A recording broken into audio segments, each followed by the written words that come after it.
Donc, vraiment, les 70 semaines de Daniel concernent Israël. C'est pour cela que le Seigneur, quand il lui parlait à travers l'ange, il lui disait, il y a 70 semaines qui ont été fixées sur ton peuple.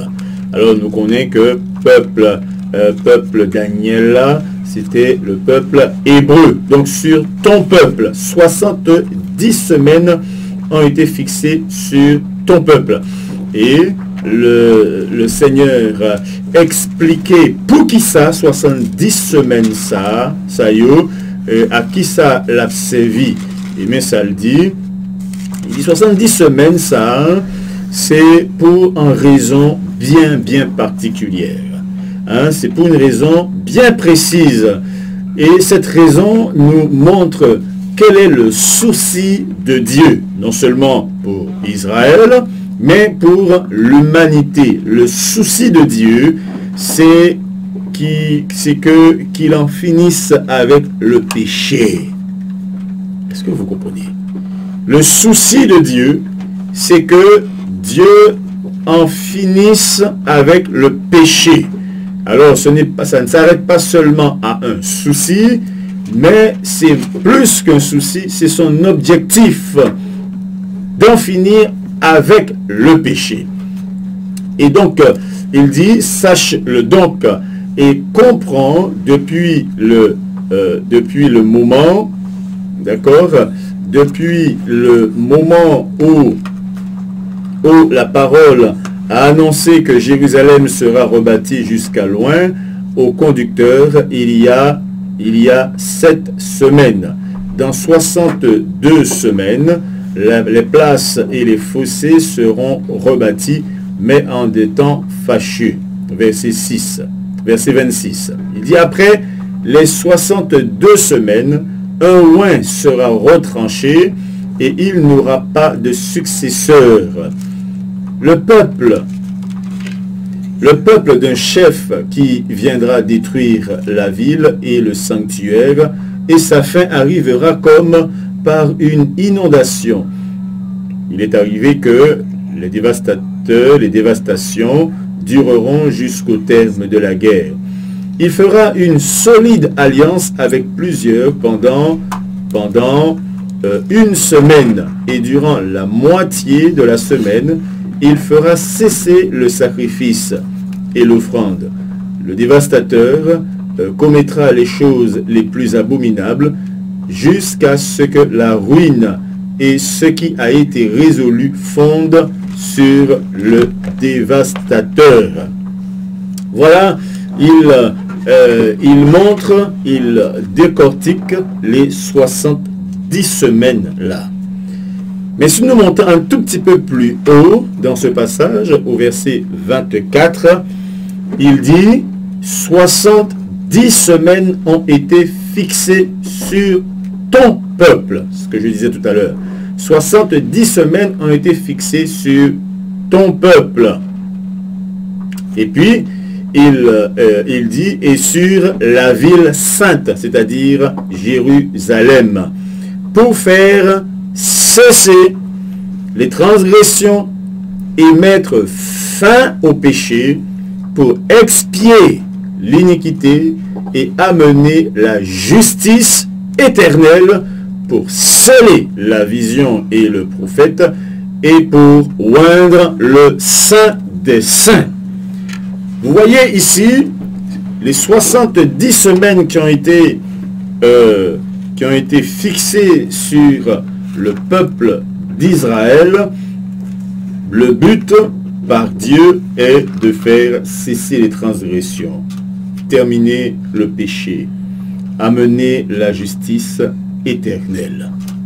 Est-ce que vous voyez que le plan de Dieu, l'objectif de Dieu, le combat de Dieu, jusqu'au point où même il a envoyé son Fils unique, le Seigneur Jésus, tout le combat de Dieu, toute l'énergie que Dieu déploie, et cela depuis après la chute de l'homme dans le jardin d'Éden, eh bien c'est de terminer avec le péché.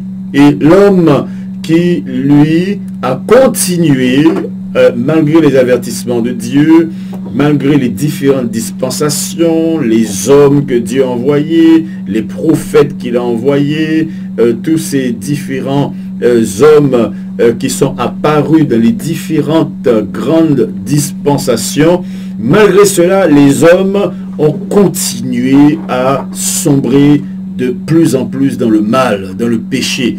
Et jusqu'à aujourd'hui, alors que nous sommes dans cette dispensation de la grâce, l'homme continue dans le même état. Eh bien, Dieu dit qu'il veut en finir.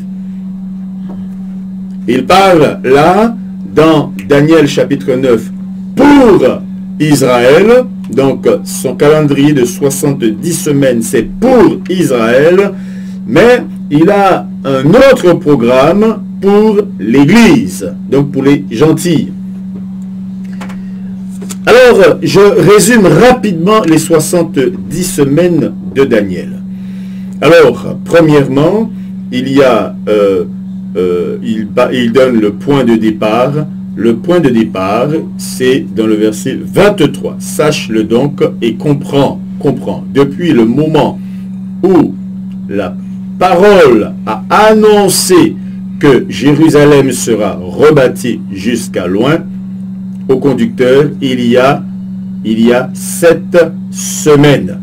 Alors, quand il donne cette période-là, il dit depuis le temps où il a été annoncé que Jérusalem sera rebâtie, il parle ici de la sortie du peuple d'Israël de Babylone, puisque vous savez que le peuple était parti en captivité en Babylone. Et Dieu a suscité des hommes après Nebuchadnezzar. Il y a eu le décret d'Artaxerxès. Il y a eu également Cyrus. Donc il y a un premier décret avec Artaxerxès. Et c'est ce premier décret d'Artaxerxès qui permet au peuple juif, en partie, hein, pas totalement au début, mais en partie, il y a ce décret-là pour permettre que la ville qui avait été détruite par Nebuchadnezzar soit rebâtie. La ville soit rebâtie et les places. Et donc, il dit, à partir du moment où ce décret d'Artaxerxès va être prononcé, à partir de là, commencent les 70 semaines.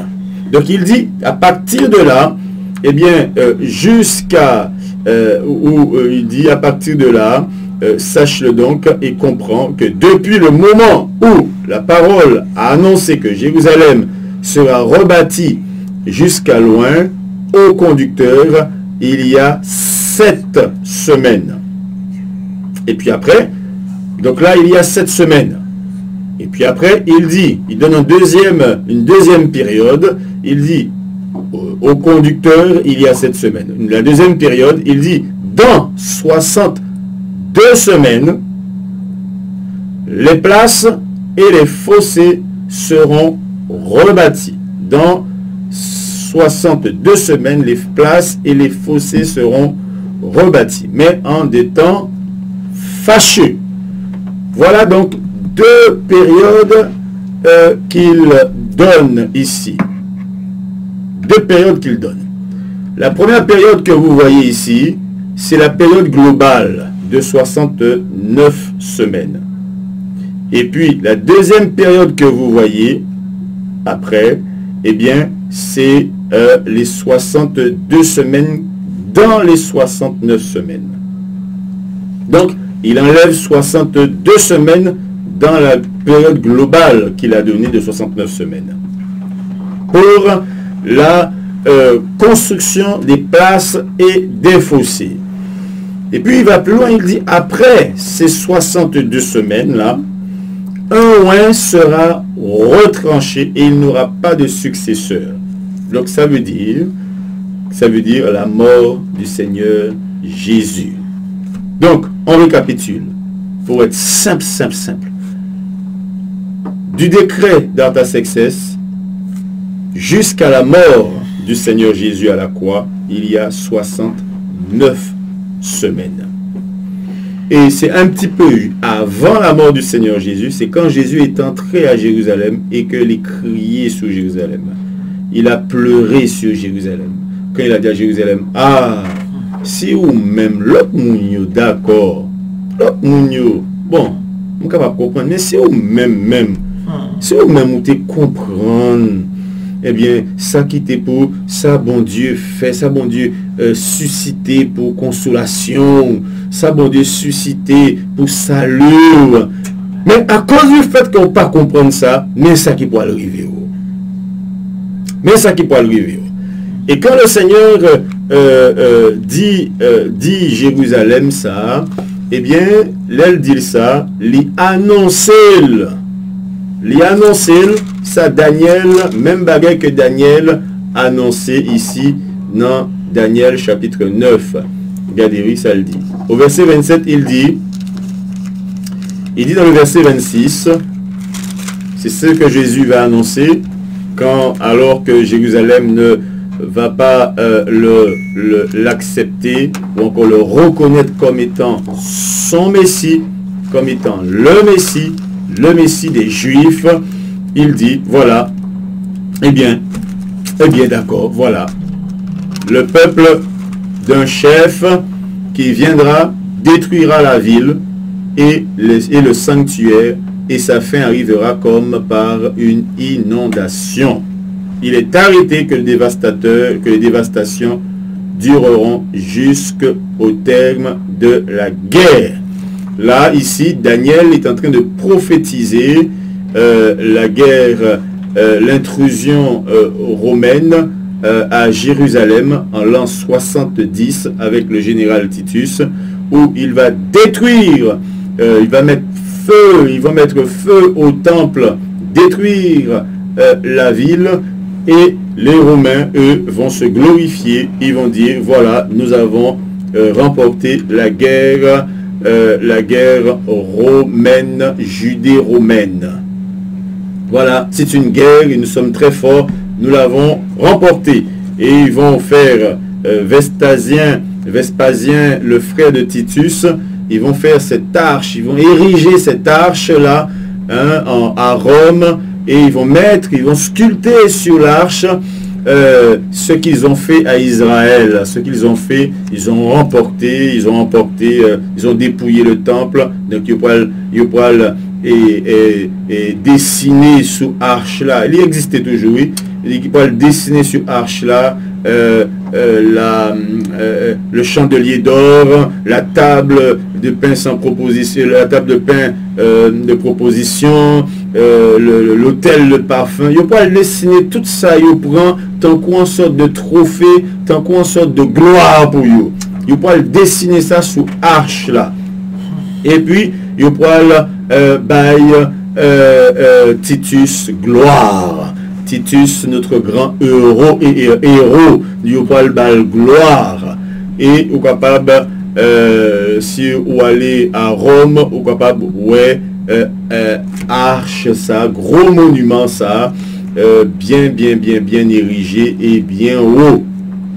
Voilà. Et le Seigneur Jésus, lui prophétisait ça, lui-même tout, dans l'évangile de Luc, au chapitre, dans l'évangile de Luc. D'accord? C'est très important, très important de voir toutes ces choses là que le Seigneur nous montre.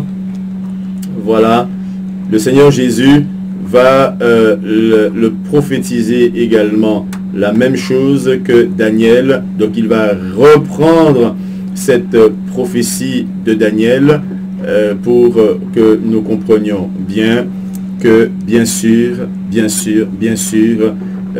Daniel a bien été inspiré de Dieu, par Dieu, et qu'il n'y a pas d'incohérence dans le langage de Dieu.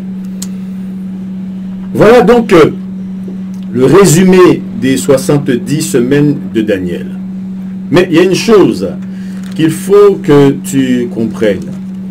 La chose qu'il faut que tu comprennes, c'est que la dernière semaine, nous avons parlé de 69 semaines qui se terminent avec le Seigneur Jésus, mais on est capable de poser ma question, on a bien raison, on est capable de dire comme ça, mais 69, et c'est 70 semaines qui étaient parlées, et dernière semaine alors, 70e semaine alors.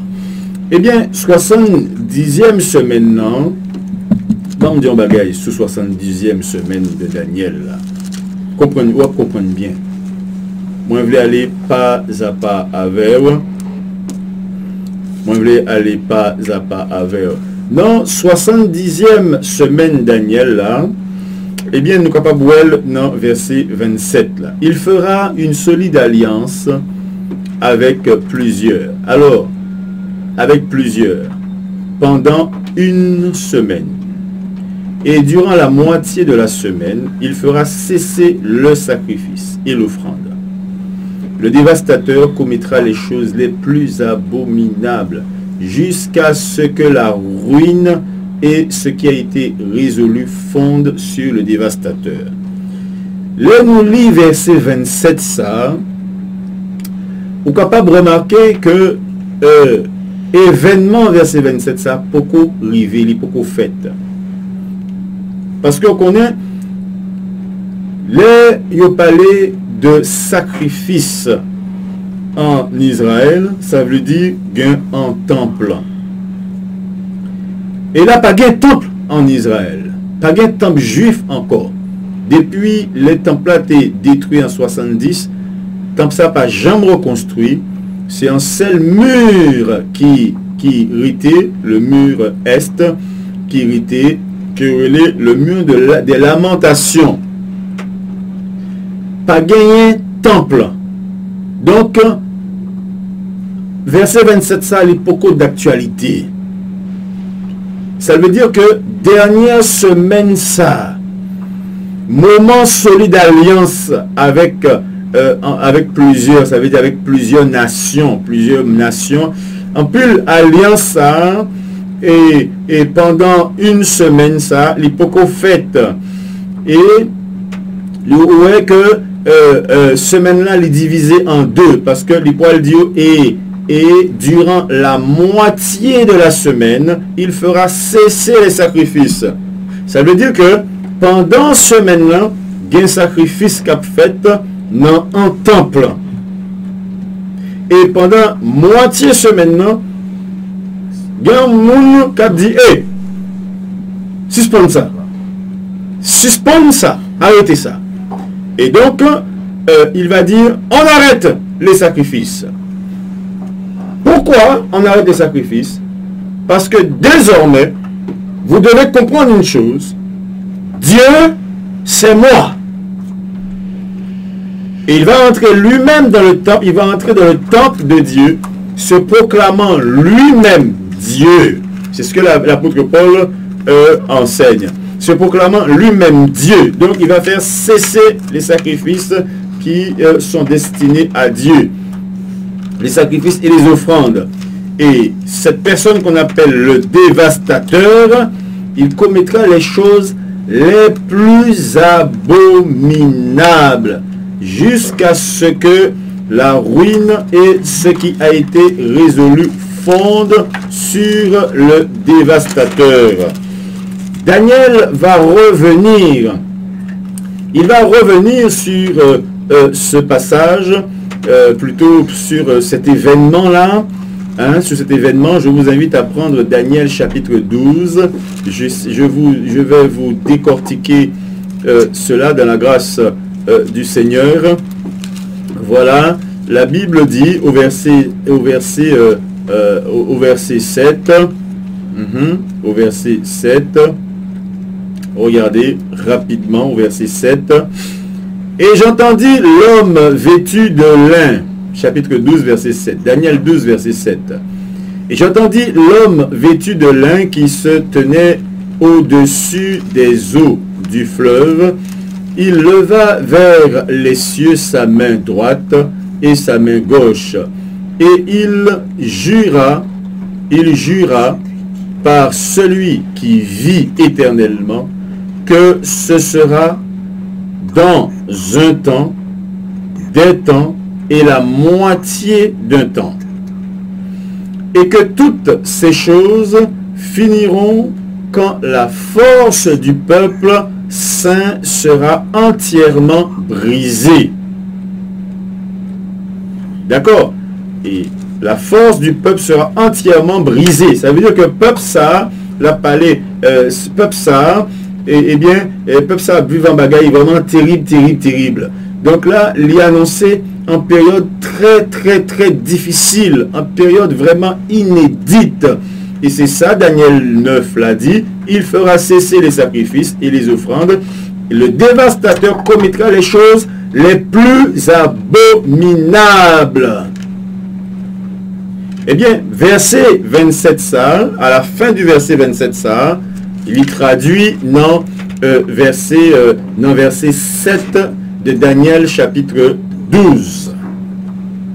Et non, même Daniel chapitre 12 là, eh bien, la moitié semaine ça, nous est dans Daniel chapitre 27, chapitre 9, verset 27, il dit que à la moitié de la semaine, il fera cesser les sacrifices. Eh bien, même moitié semaine là, regardez, je vous montre ici. Même moitié semaine là. Là, elle pose question, qui t'embarrasse ça a fait? Eh bien, il y a une précision, il dit comme ça. Il dit comme ça, il dit ici, celui qui vit éternellement, il jura, eh bien, il leva sa main droite et sa main gauche, et il jura par celui qui vit éternellement que ce sera dans un temps, donc un temps, c'est-à-dire 7 ans, des temps, c'est-à-dire 7 ans ça séparé en deux périodes, 3 ans et demi et 3 ans et demi, et la moitié d'un temps, c'est-à-dire dernier 3 ans et demi, hein, ce qu'on appelle la grande tribulation. Donc c'est ça. Un temps, le temps global, cette année, des temps, les divisé en deux, la moitié d'un temps, c'est-à-dire même temps global là, nous prend en moitié. Et bien, mais ici, mais là, dans Daniel 9, et le dévastateur, Daniel chapitre 9, le dévastateur, il fera, il dit, le dévastateur, ici, plusieurs, pendant une semaine, d'accord, il fait alliance avec plusieurs pendant une semaine, c'est-à-dire un temps, et durant la moitié de la semaine, il fera cesser le sacrifice, c'est-à-dire la moitié du temps en question. Il fera cesser le sacrifice. Et cette partie-là, cette moitié de temps, la dernière moitié de temps, c'est la grande tribulation.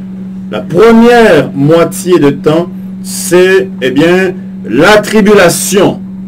Et le temps, ce sont les 7 années, tribulation plus grande tribulation. Donc c'est ça. Et pendant cette période, Israël va terriblement, pas seulement Israël, mais particulièrement Israël, va terriblement souffrir. Et le Seigneur Jésus le dit, regardons Matthieu chapitre 24. Matthieu chapitre 24, quand le Seigneur leur donne les signes de la fin des temps, il dit ici, voilà, dans le verset 7, il dit, une nation s'élèvera contre une nation et un royaume contre un royaume. Il y aura en divers lieux des famines et des tremblements de terre. Tout cela ne sera pas encore le commencement des douleurs. Il dit alors, on vous livrera au tourment. Voilà, maintenant on arrive là, maintenant, dans la grande tribulation. Il dit, parce qu'il a dit, quand il dit au verset 8, tout cela ne sera pas encore le commencement, ne sera que, pardon, le commencement des douleurs. Ça veut dire nous ja vivre bagay sa yo là, kounia là. Il dit, ça n'a vivre kounia, eh bien, c'est beaucoup même commencement des douleurs. Et verset 9 va commencer à entrer maintenant dans les douleurs. Verset 9. Alors, on vous livrera, là commencez à livrer, on vous livrera au tourment, et là on vous fera mourir, et vous serez haïs de toutes les nations à cause de mon nom. Alors aussi, il dit, alors aussi plusieurs succomberont, et ils se trahiront, se haïront les uns les autres. Plusieurs faux prophètes s'élèveront et ils séduiront beaucoup de gens, et parce que l'iniquité se sera accrue, la charité de plus grand nombre se refroidira, mais celui qui persévérera jusqu'à la fin sera sauvé. Amen. Donc, amen. Ici dans Matthieu chapitre 24, il y a plusieurs temps ici. Il y a plusieurs temps. Il y a l'avènement du Seigneur, c'est-à-dire l'enlèvement de l'Église. Il y a la tribulation et il y a la grande tribulation. Faites attention, lorsque vous entendez une prédication sur Matthieu chapitre 24, il y a 3 grands temps. L'enlèvement de l'Église, et d'ailleurs avant même l'enlèvement de l'Église, il parle de ce qui se passe avant l'enlèvement de l'Église, ce qu'on vit aujourd'hui. Il y a l'enlèvement de l'Église, il y a, après l'enlèvement de l'Église, la tribulation, et il y a la grande tribulation. Ce qui veut dire que Matthieu 24 n'est pas chronologique. Il n'est pas chronologique. Il faut discerner par la connaissance de la parole de Dieu, discerner dans quelle case on met chaque événement. Chaque événement.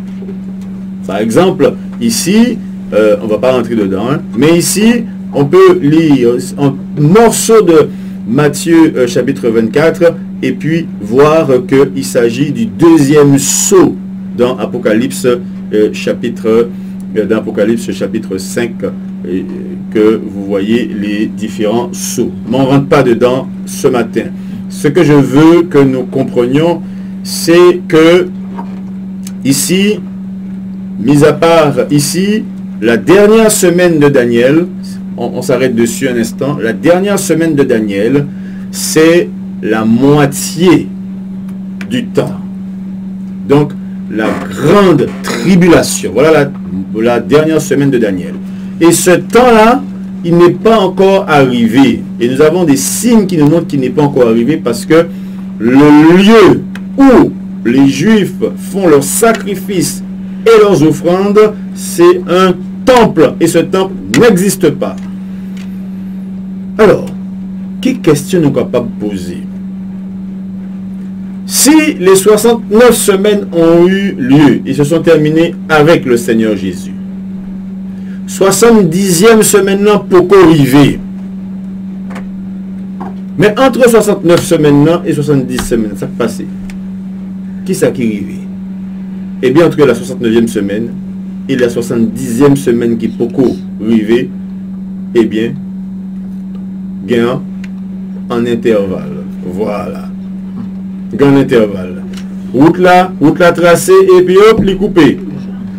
Les couper et puis les reprend plus loin. Eh bien, gain en intervalle et intervalle ça, couper ça, intervalle ça, eh bien, c'est intervalle que bon Dieu utilisé pour glisser l'église, pour mettre l'église. Et c'est temps ça qu'on appelle, c'est ce temps-là qu'on appelle le temps de la grâce. Et comme je disais tout à l'heure, attention, lorsqu'on dit la grâce, on parle d'une dispensation et puis on parle de Christ mort pour nos iniquités. Christ qui est venu nous racheter de nos iniquités. On parle de la grâce, on ne parle pas bien d'une période où on peut pécher et on est sauvé quand même. Non. Voilà. Donc ce temps-là, cet intervalle entre la 69e semaine et la 70e semaine qui peut arriver, eh bien dans ce temps-là, c'est un intervalle que Dieu a fait, que Daniel ne connaissait pas, parce que lorsqu'on lit, on voit le verset 26 et verset 27, juste à la suite, il continue sous la 70e semaine. Or, la dernière semaine, on ne l'a pas encore vu. C'est nous qui sommes là, qui créons la séparation entre la 69 et la 70e semaine. Alors, pour qui ça? Grâce, ça veut dire, bon Dieu, les séparer, les rentrer, et puis les font séparation dans le calendrier, ils font un petit place dans le calendrier pour l'église là. Réserve. Alléluia. Ils font une petite place dans le calendrier pour l'église rentrer. Et place ça, gain dispensation ça, espace ça, il y a temps, gain 2000 ans les poilés. Gain déjà, il y a temps, gain 2000 ans. Et nous commençons à arriver, nous gagnons arriver dans fin dispensation ça, pour bon Dieu capable reprendre programme pour Israël. 70e semaine. Et ça, Bible a montré nous, et ça m'a encouragé chaque monde, et c'est pour ça que matin, nous là, et l'autre jour que bon Dieu a donné une opportunité dans la grâce avec évangéliste Stiller, que bon Dieu vraiment bénisse en pile des nous opportunités ça pour parler pour peuple là, et pour dire comme ça que espace ça que bon Dieu fait pour être capable de mettre l'église là, et espace ça les est fini. Nous dernier mètre, dernier centimètre, mais nous fini. Et puis, faut pas jamber, ou pas qu'il doit jamber dans la 70e semaine. C'est pas pour vous, c'est pour Israël lié. Amen. Ah, Sinon, on va souffrir. Ou va souffrir. C'est pour Israël, ce n'est pas pour toi. Grâce finie.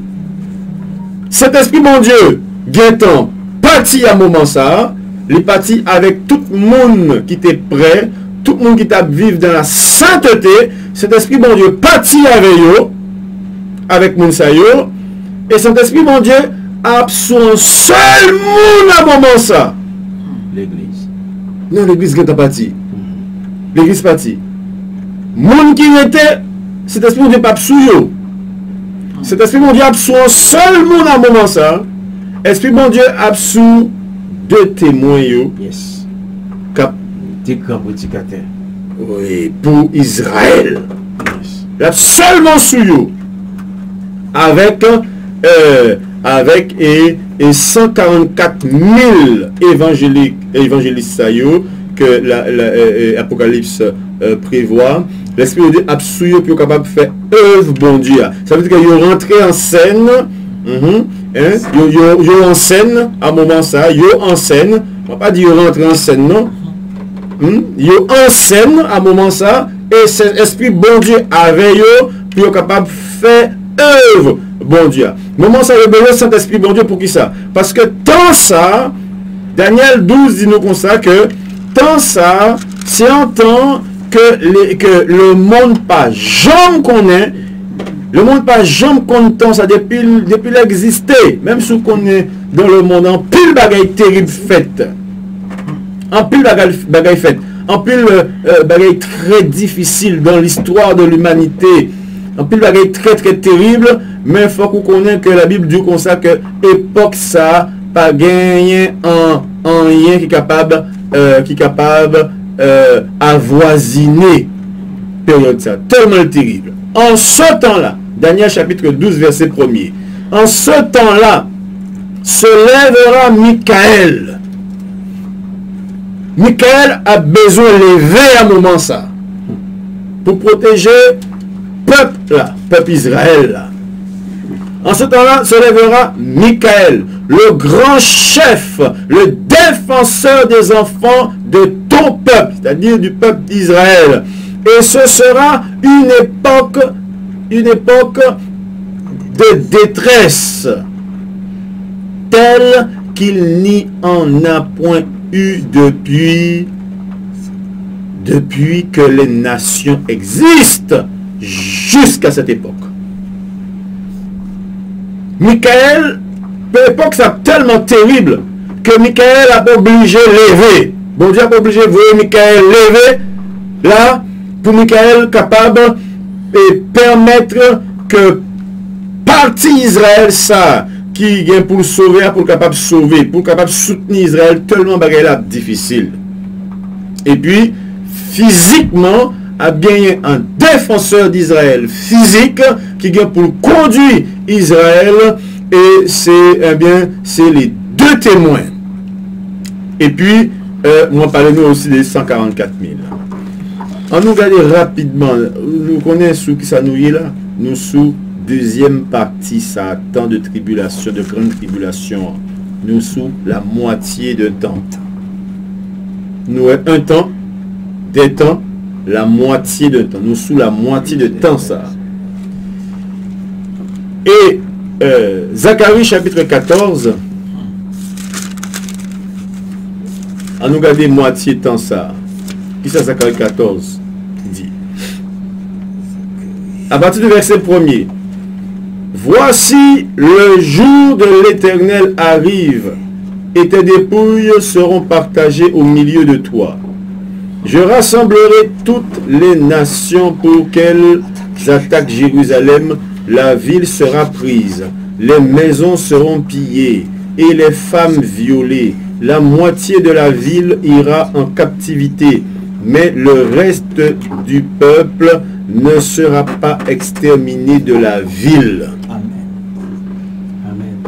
L'Éternel paraîtra à un moment ça, à la fin période ça, à la fin deuxième période ça, d'accord, donc à la fin des dernières semaines, non, eh bien, l'Éternel paraîtra et il combattra ces nations comme il combat au jour de la bataille.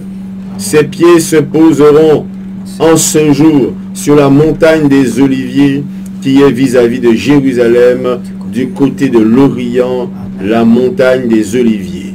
Il se fondra par le milieu, à l'Orient et à l'Occident, et il se formera une très grande vallée, et une moitié de la montagne reculera vers le septentrion, et une moitié vers le midi.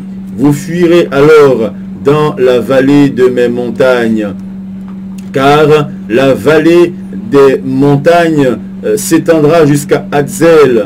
Vous fuirez comme vous avez fui devant le tremblement de terre au temps d'Osias, roi de Juda.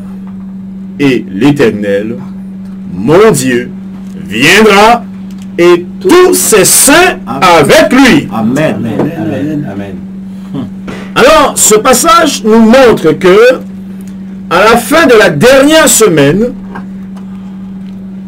voilà ce qui se passe pour Israël, et pas seulement Israël. Alors ici il parle d'Israël, mais il faut savoir que les chrétiens qui seront restés et qui vivront en Guyane, en métropole, Haïti, aux Antilles et dans le monde entier, les chrétiens qui seront dans le monde entier et qui seront restés, oh là là là là là là là là, bagaille là pour réduire, oh bah là du en pile, terrible, terrible, terrible. Faut pas arrêter, non? Il y a des gens qui parlaient de deuxième chance. C'est notre première chance, c'est-à-dire grâce. Pas bien chanceux. Gratuit, salut à gratuit. C'est pas l'heure où dit Jésus et puis égorgé, c'est moment ça, et bien que ou a bien un chrétien zélé.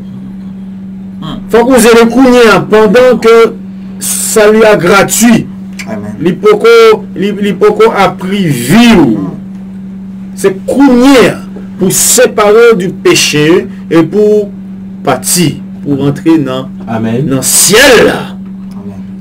Et Eh bien, à la fin tribulation, ça, à la fin tribulation, il y a un bagage qui est extraordinaire. Les deux à la fin, Jésus-Christ apparaît. Il a dit, ça suffit. Et là, dans Zacharie 14, c'est la bataille d'Armageddon qu'il a.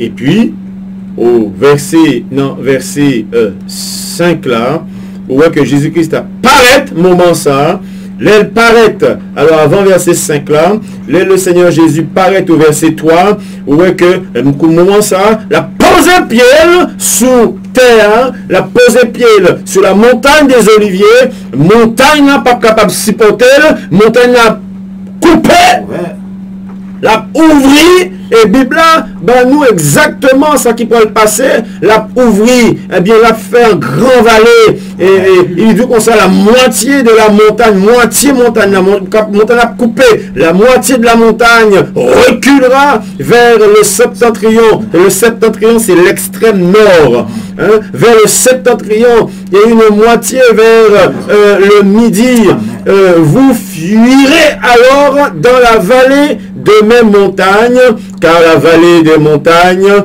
s'étendra jusqu'à Adzel.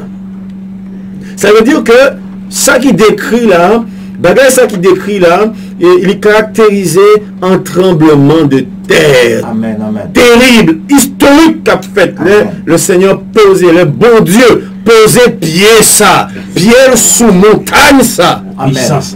La puissance, l'autorité, la gloire, le pouvoir. Le poser pied là, eh bien, a bien un terrible tremblement de terre, et il dit, vous fuirez. Vous fuirez. Et puis, il y a une autre information encore. Il dit, l'Éternel, mon Dieu, viendra et tous ses saints avec lui. Amen, amen. Ces saints avec lui que tu vois ici là, c'est Moulio que bon Dieu t'est enlevé à, et bien qu'à retourner avec. Amen, amen, amen, Amen. Chrétien fade, chrétien peureux, chrétien qui vit dans le péché, chrétien qui vit dans le concubinage, chrétien qui paie grand goût, chrétien qui paie, eh bien qui paie monde, parler mal de lui-même, ou pas enlever, non? Pourquoi ça pas enlever? Ou pensez qu'on va retourner un chrétien lâche, après venir avec grand médecin pour la bataille d'Armageddon, pour combattre les nations? Il va mener avec elle. Il va venir avec elle. Amen, amen. Déjà, il a fait sélection au jour de l'enlèvement. Il a dit, bon, il y a un programme important. Un programme important. Un programme de retour, de bataille. Un programme de grande envergure. Pas n'importe qui n'avait. Donc nous-mêmes là, nous avons prêté. C'est Kounia pour préparer. C'est pour ça. Nous avons les Bibles là, mais il y a une compréhension, oui. L'aile du comme ça. Prenez toutes les armes de Dieu. Kounia. Le casque du salut. La cuirasse de la justice. L'épée de l'esprit. Le bouclier de la foi, les chaussures que donnent les ailes de l'évangile de paix, le Dieu, la vérité pour ceinture, et bien elle dit armée de toutes les armes spirituelles. C'est pour les venir avec Jésus, pour gagner armée, pour gagner armée sans pour la bataille d'Armageddon. Amen, amen. C'est pour ça que vous prenez toutes les armes spirituelles, oui. Non seulement pour combattre Satan sous terre ça, mais armée là, guettant sous, toute armée on gagne pour bataille là. Eh bien, t'es arrivé à la parole de Dieu, et n'a manger ça, t'en passer plus vite encore. Il va se plus vite encore. Et bien que bon Dieu bénisse nous toutes. D'accord? Que bon Dieu bénisse nous toutes. On va continuer la prochaine fois. D'accord, mais nous devons comprendre que au milieu entre 69e semaine et 70e semaine, eh bien, bon Dieu, faire l'église rentrer. Amen. Et période d'église là, les poils finis. Faut qu'on fait vite pour repentir, faut qu'on fait vite pour changer vivre, faut faire vite pour gagner une vie propre, pour gagner un robe sous, un robe sous, linge blanc sous, et me rappeler que rad ça, linge ça, vêtements ça, les gars caractéristiques, c'est du fin éclatant et pur. Amen. Yes. Pour nous capables partir, rentrer dans le ciel, dans la gloire de Dieu. Yes. Alléluia, soyez bénis.